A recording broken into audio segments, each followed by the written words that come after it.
Happy Makar Sankranti ସାଙ୍ଗମାନେ। ଆଜି ଯେହେତୁ ମକର ସଂକ୍ରାନ୍ତି ସେଥିପାଇଁ ମୁଁ ପଣା ବନାଉଛି। ଏଠି ମୁଁ ଶାମ୍ବୁକୁ ସକାଳୁ ଭେଦେଇକି ରଖିଥିଲି। ସେ ଭଲସେ ଫୁଲିଗଲା ପରେ ମୁଁ ଏଠି ନେଉଛି ଶାବୁକୁ। ତାପରେ ଏଠି ମୁଁ କଦଳୀକି କାଟିକି ରଖିଥିଲି ତାକୁ ନେଉଛି, କମଳାକୁ କାଟିକି ରଖିଥିଲି ତାକୁ ନେଉଛି। ଆପଣଙ୍କ ପାଖରେ ଯଦି ସେଉ, କୋଳି କି ଆଉ କିଛି ଫଳ ଥିବ ତାକୁ ବି ଆପଣ ନେଇପାରିବେ। ମୋ ପାଖରେ ଯାହା ଥିଲା ମୁଁ ନେଉଛି। ଏଠି ଡାଳିମ୍ବକୁ ବି ନେଉଛି। ଡାଳିମ୍ବର ମଞ୍ଜି କେମିତି ଛଡ଼େଇକି ନେବେ। ଆଉ ଏଠି ଦହି ବି ଆଡ଼୍ କରିବେ, ଦହି ପାଇଁ ଅଧିକ ପଣାଟା ଟେଷ୍ଟି ଲାଗେ। ତ ଏଠି ମୁଁ ଦହି ଦେଉଛି, ନଡ଼ିଆର କୋରା କିଛି ଆଡ଼୍ କରୁଛି।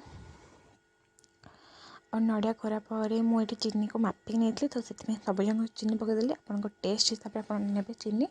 ଆଉ ଏଠି ମୁଁ ଗୋଲମରିଚର ଗୁଣ୍ଡ ବି ନେଇଛି। ଗୋଲମରିଚ ଗୁଣ୍ଡ ପଣାରେ ପକାଇଲେ ଟିକେ ଭଲ ଲାଗେ, ତ ଆପଣ ଗୋଲମରିଚ ଗୁଣ୍ଡଟାକୁ ନିହାତି ପକାଇବେ। ଆଉ ଏଠି ମୁଁ କାଜୁ, ପେସ୍ତା ରଖିଥିଲି କାଟିକି ତାକୁ ବି ପକାଉଛି।